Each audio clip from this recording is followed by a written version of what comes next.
Hi, welcome back to another episode. So this week I have the lovely Jazz with me. So I'm just going to hand it over, do a really quick introduction to who you are and what you do, and then we'll get straight into it. Yeah, sure. So, hi guys, I am Jazz, your pricing queen and design superwoman. So, for the last 15 years, I've been flying around and solving creative crimes for my clients, both far and near. And after about 12, 13 years, so during the last 2 years, I've thrown my hand back and decided, you know what? I know enough to be able to teach the person that I used to be. So I now am a creative educator as well. So that's the pricing queen. So the pricing queen is someone who shows up for the creative who needs just a little bit of extra help in their business, whether it be working out literally their prices and how to calculate their rates, or just to find the confidence to charge the clients what they should be charging, because as we both know, we are terrible for undercharging. We are plagued with imposter syndrome. Yep. So yeah, after trying so many different things for the last 15 years, it's time to give back to my community and say, hey, you're worth more. Let's start charging it. Love that so much. And I know pricing is such a weird topic, especially amongst creatives. And there's always something that every time someone comes to me and goes, well, what should I be charging for this? I'm like, well, I don't know. Like, what do you feel like you're worth? Like, and I had that struggle myself sometimes. And then when I do I think if you're a creative, you've had that struggle. Oh, like absolutely. If you're someone who is a creative who's never struggled with pricing, tell me your ways. Yeah. And also, are you a unicorn? Because Right. there is no way that any creative that is working in this industry has not suffered or battled with imposter syndrome, questions about value versus worth, pricing, and just being able to show up as our true authentic selves whilst being able to make money. Shock horror. Yeah, 100%, 100%. And every single time I do my incremental increases as well, I'm just like, oh no one's going to pay me. No one's going to pay me. I start to freak out. And then I have to remember that actually, Lauren, you're worth it. And it's such a process, such a process. So tell me a little bit more about pricing, I guess, for creatives in general. So what do you do when you work with somebody? How do you start to like hone into the issue or whatever? Yeah, so it's quite funny in that over the last 2 years where I've really started to work one-on-one or in group coaching with creatives, a lot of the problems really start with mindset. Like a lot of them, it's not about, currencies versus currencies or the geographical or all the things that we think are the problems or think are the barriers to us either charging more or charging confidently. It's really a mindset thing. And so a lot of the time, the first things we do is like, okay, well, can you afford to work less? If you can't afford to work for less, then don't do it. Like the whole idea of a business is to make money, whether it be your clients' businesses or yourself. Yep. So if we're not making money, we have expensive hobbies. And I don't know about you, but I have way too many expensive hobbies. There's like a box in my garage that says Jasmine's cross stitch phase. Like that's literally what it says on it. That's so funny. And there's no way I'd be making money from cross stitching, but I can make it from my creativity. So a lot of the problems are mindset. So we have this, and I'm sure the listeners have heard of the whole growth versus scarcity mindset, and the idea that, in scarcity, you're like, no one's going to pay, or no one's going to hire me, or it's not going to work out. And having that growth mindset of like, it might not work out the first time, but then I'll try again, or I'll find another way, or I'll find an alternative, because there is, even in my own industry, there are so many creative educators. There are so many people that have the ability, capability, and are doing the thing of teaching creatives how to price, teaching them how to run businesses. But for me, it's my responsibility, my duty to show up to be able to be that person for someone who can't learn from the rest of them. So to completely come back off of my tangent, I'll just get down off my soapbox. A lot of that starts with mindset. But to begin, you actually really need to know what your cost of doing business is. So if you're not making enough to cover the cost of doing business, then you're going to be going backwards. And that's not what we want to do. It's not how we want to show up. That's not why we left our shitty in-studio job that we hated, that the art director was so rude to us that they wanted to punch them in the face every day. We became freelancers because we wanted to be our own bosses and make money and make a business that means that we can go for a walk during the day or make all our meetings on Monday and Friday and go to the beach on a Tuesday. Like it's just, it's about making it work for us. So as long as you know your cost of doing business, make sure that you're covering it and then work towards profit, because most businesses for the first 1 to 2 years aren't profitable. And that's okay. This is all long game, long term. If everyone started a business, it would actually be 10 times harder. No, I totally agree. And I think there's a lot of stuff out there where everyone's just like, oh, I made 6 figures in 6 months and I can do this and I can do that. And it's, I think I hate it so much. It makes me so angry. I hate it too. It makes me angry. It's so unrealistic. Yeah. And this is the thing. It's like, okay, you made 6 figures, but like 20% of it was profit. Come on. Like 20% of 6 figures, even at the lowest, is 20K. I'm sorry, but 20K is not enough to live on. Now, I definitely have been, you can see that I'm the 6-figure superwoman to in some circles. And it's only because I felt like I had to be able to say to people, this is like, how else am I supposed to justify or prove to you that I am in my own right a successful creative, so that you can trust me to teach you as well. So I try not to do that whole 6 figures, like 6-figure success stuff. But it's kind of a double-edged sword of like, you need to be able to prove that you've got that. But then it's also about being humble enough to realize that not everyone's going to gravitate towards that. Not everyone's going to relate to that. Some people are going to be completely turned off by it. And it needs to be done in a non-braggy, non-bitchy way. Yep, absolutely. I find that a lot of people who are doing it is very braggy and very like, look at me, this is what I've done.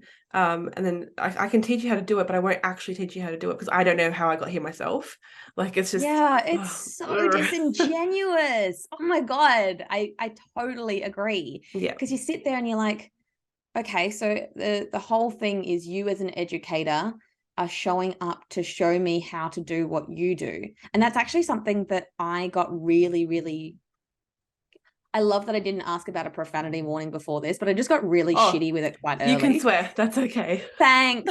Like I really got quite shitty with it towards the end of last year and started actually working towards building a group coaching course that was about teaching the people who are showing up into the course what they actually want to learn. So it's kind of like putting a request of exactly what you want to learn, and that's going to be baked into the curriculum of the course. So that's something I'm working on behind the scenes at the moment. But you know, it's really important to me that if I show up as a creative educator, that I am being genuine and showing how I got here. Otherwise, there's no point. Yeah, I agree. There's a lot of gatekeeping in the creative community, which is really odd. But I mean, that's a whole different conversation. Oh, we could do it like another 3-part scandal series of like the gatekeeping of the creative community. Like, honestly, it's actually disgusting. Like, come on, we're all here, we're all trying to go ahead with life and doing what we want to do. Like, and we're all creative, so why are we gatekeeping? But anyway. I feel like, you know, the gatekeeping breeds that whole community of undercharging and undercutting each other as well. So I know that there's quite a few, like there's 2 sides of the coin in like, if you want the job, coming in cheaper isn't exactly going to win you the job necessarily. I know that a friend of mine who is a calligrapher, her and a lot of the people in her like close-knit community industry, because the calligraphy community here is very close-knit, tight, everyone knows everyone. That's wild. I know. I oh my gosh. Yeah. It gets to the point where like there's a controversy just in that little world.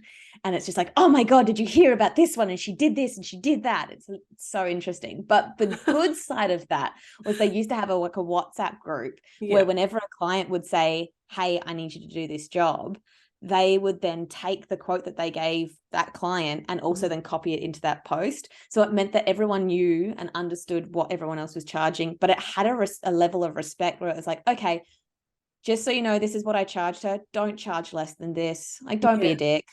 But you know, this is the benchmark I'm setting for it. Let's all come together and like make it so that it is a playing field, that your point of difference needs to be the thing that gets you to that next job or gets that next payday. Because otherwise undercutting is just going to leave everyone hungry, and that's not going to be helping anyone at all. It's interesting that you say, like, imagine if every single person out there, like just say designers, we all charge the same exact thing, and it's like, now you have to work on what makes you different. Why would somebody choose Lauren over somebody else? You know, so it's interesting when you put it into that perspective, because it's just like, okay, let's just take pricing out of the equation, pretend that doesn't exist. Then what makes you good? What makes you different? Yeah, absolutely. And you know, it forces you to look at the different parts of you as a service provider, rather than it just being based on skill. Because you know, there's some really skilled people out there charging peanuts, and there's some really shitty designers who don't have the skill but charge a lot. And so there will always be someone who charges more and always be someone who charges less. You get to decide who you are in that equation and why you're worth that price tag. Now, I'm not talking about self-worth. I'm talking about like value provision, like how you show up. And so it's not necessarily that you have better skills or worse skills than the next person. It might be that your customer service level is like chef's kiss, like perfect.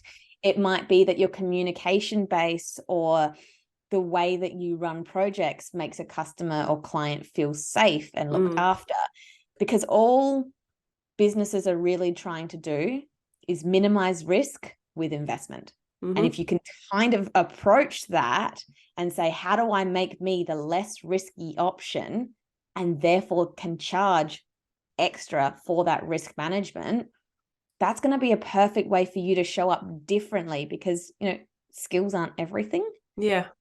Like, it's a balancing act. You got to have that mixed plate of what you serve. I love that. And I pick up on this so much with you, but I love the kitchen references and like the food references that you throwing in there constantly. It's brilliant. Look, I teach through food because it is a universal language. We all have seen the Mean Girls thing of like, why do you like math? Because it's the same in every language. I think food is like, I really think that food is one of those things where you either love to cook it, you love to eat it, or you just love watching it in like those like beautiful Instagram videos that you're like, oh my goodness, I've never seen tomato sauce spread so beautifully. Oh my God. But like all of the above. tick, tick, tick. Single taken working on my food. But I really feel like creative business and pricing in particular is fucking hard. Like, it's really hard to work out, and it's a really complex thing. It's not just as simple as chuck a price on it and see how it goes.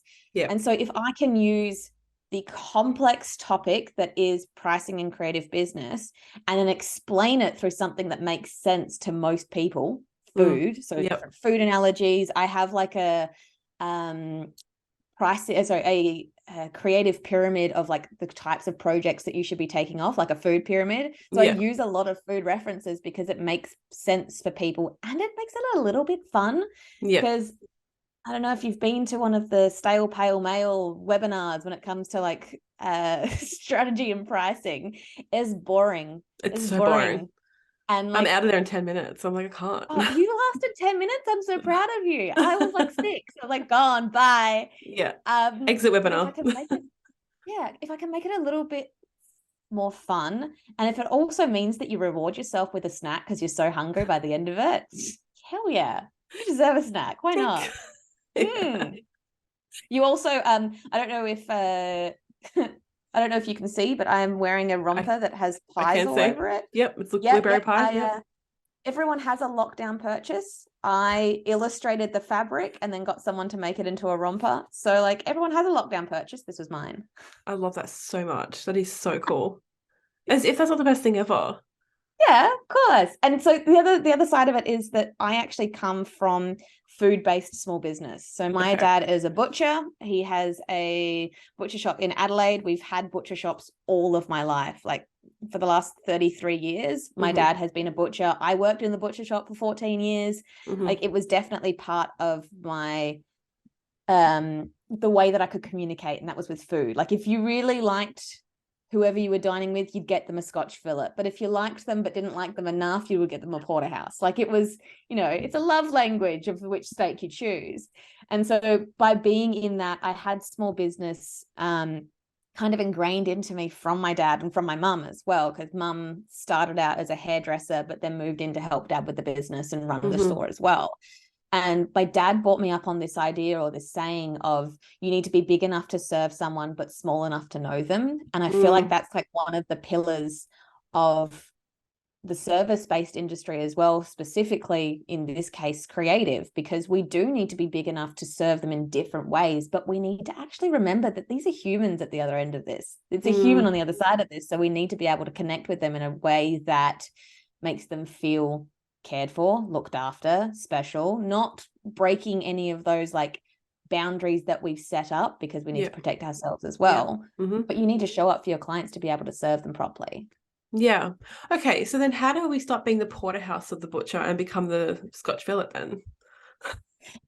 So there's a couple of ways. So like what we were talking about of like, it might be you increase your skills. And so whether it be better at an existing skill or adding another skill to your plate of offerings.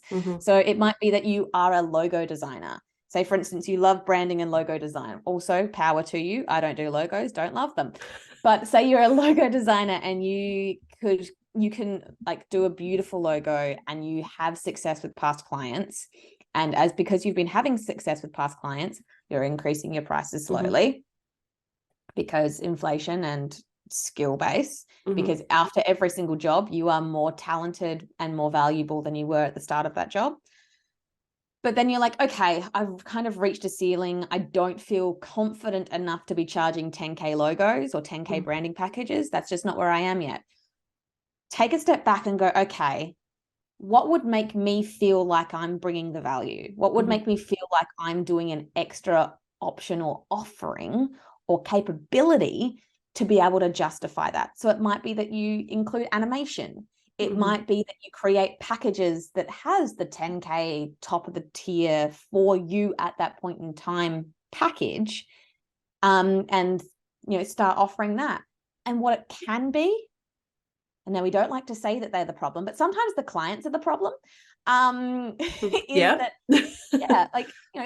There's certain clients that your service or your productized service or your offering is actually more valuable to them than someone else. Yeah. So they might be on a larger scale. There's larger clients out there. There's smaller clients out there. And if we continuously go, okay, I'm just going to be for startups, but then expect them to pay 10 to 20K a project. Sorry, honey, you're going to be left hungry. You're going to be left disappointed, and you can't blame the client for that. Yeah, absolutely. So you need to change the client for that. You need to change who you're asking to charge, who you're asking to pay the bill, because they can't afford to. Yeah, 100%. The value of a project or the value of a brand stands partially with you as the creator, but partially as the user, or the end client, because they are the ones paying. They're the ones sometimes influencing value. So sometimes you just need to change the client. So that's probably where I would say, if you're wanting to go up to that next level, understanding that you need to change the client, but that also might mean that you need to change your service. It might also mean that you need to change your mindset. And it also definitely will mean that you need to change your prices. Because I've got some clients that they would laugh at like a $500 invoice. They'll be like, that's boring, like whatever. Yeah. They're just not interested in it. And they've been charged, like they've had someone quote a photography package to them for $750. And they're like, oh, am I increasing risk by taking a cheaper price? Yes. And sometimes clients will sit there and go, oh, I have doubts, not because I don't trust the person, but I don't trust the price. because Yep. what if they've forgotten something? What if this is See? like Yep. an in-app purchase situation where it's like, oh, great, cool, I've downloaded this for free and now I have to pay $32 a month. Like, I'm not going to do that. Yep. Yep. So, you know, sometimes your lower price is actually creating a bad perception. Yes, and I totally agree with this. And I've had this conversation with somebody before when we're talking about low ticket offerings and kind of at the top of the funnel type of stuff. And she's like, oh, I'm going to just set it up at like, I think it was like $27 or whatever. And I was like, but what you're providing is so much value, so much value. Mm-hmm. I get it. You're trying to be like, look at all this value for this amount of price. But then are people going to come into that thinking, A, it's rubbish because it's only $27? Because so that's a mindset thing already, that if I'm paying $27 for something, it's not going to be that good. Or are you giving so much information out that they're going to then expect when they work with you that your prices are significantly lower because, oh, well, they've given all this value for $27. If I work with you one-on-one, it can't be that much more expensive, right? Yeah. And like a lot of the time pricing dictates perception. Mm. Like I definitely have had times where I remember this so vividly. I downloaded a $7 offer and someone had done like a little 5-part webinar or 5-part mini course on how to create reels. This is like, like a couple of years ago. And I was like, okay, cool. It's a $7 offer. My expectations are low. If you're putting out something that you're already having customers coming going, my expectations are low, there's a problem. There's a problem. I got 4 minutes through. Oh. And do you know why? Because it was worth less than $7. Oh, Jesus. Okay. Yeah. And that's not fair. That's not fair to the creative. That's not fair to the customer. So I literally got into the course, started watching it, and it was more so the things that are important to me are presentation and quality of the presentation and the value that I feel like I'm going to get into it. So not only did she spend the first 3 minutes just talking about herself rather than talking about what it was going to bring for me, then it was the further minute or so that I was there that she started and then she stopped and then she started, and it was kind of like, oh, okay, so you're not like, you haven't edited, you haven't polished, you haven't considered what this end product looks like for your customer, you haven't had a belief or self-belief in your own quality, and therefore now I don't feel like I'm getting a quality product. Yeah. And now it's not worth the $7 I even paid. And it means now that any subsequent nurture sequence or anything that you kind of send to me, I'm going to have with an air of, meh. Yeah. I'm good. And then it's just a waste of energy and time.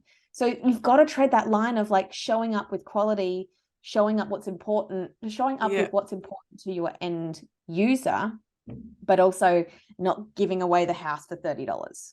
Yeah. Wow. That's, I can't like, it's wild that people do that. Hey, like when they just like don't even edit their stuff. I listened to a podcast the other day and it was the same thing. She made a mistake and one of the guests had said something, oh, you can just edit that out, right? And like that was in the thing. And I was like, ugh. Yeah. And I feel like, you know, we do as creatives hold ourselves to a high standard. And this is one thing that gets tripped up quite a lot, is that I know I'm incredibly hard on myself. Like I know of myself, I am a 33-year-old people pleaser, elder millennial, eldest daughter, recovering perfectionist. Now, all of those make up the dish that is me. And I know that I hold myself to a really high standard. Now, that does mean that sometimes I will find people where my 50% is their 100%. So sometimes, you know, my AV is they're happy. So anything over and above that is going to be like impressive. And that's a great place to be.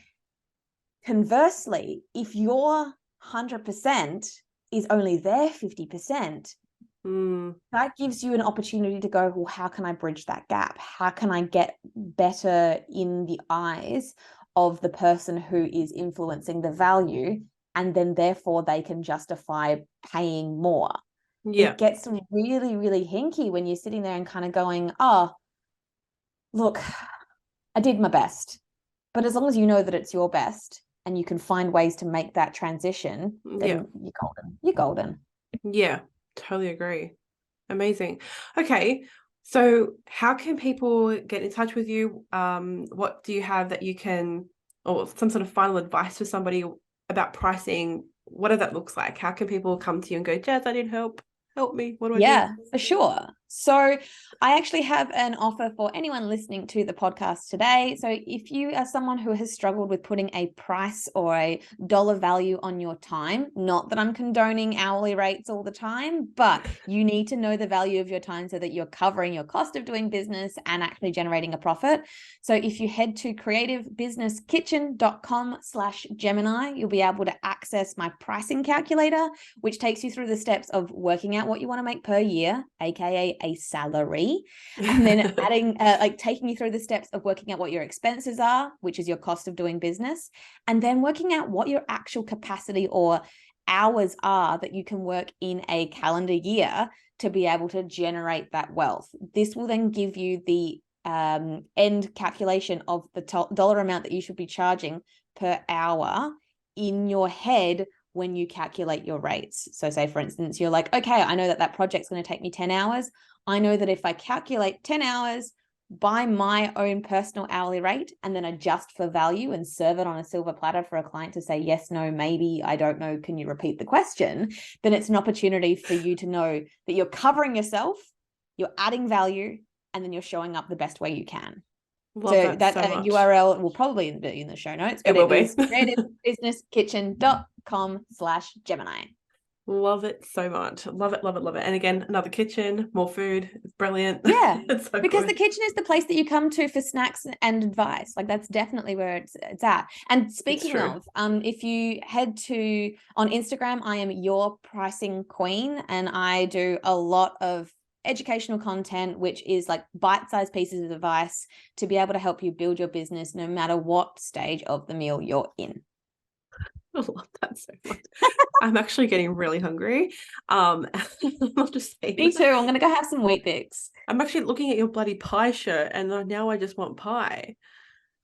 Nothing wrong with that. This is apple and rhubarb. Really, really easy to make.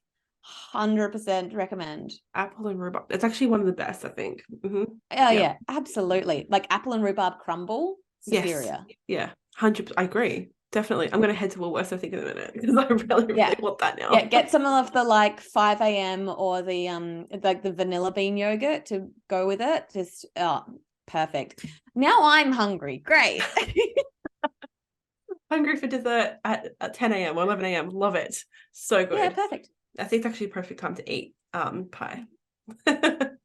Awesome. Well, thank you so much for coming on. I love talking about all things like creative, and especially pricing when something that I know a lot of creatives struggle with, myself included in that. So it's been interesting listening to you, and I've already started thinking about things in my head. So it's amazing. So thank you so much.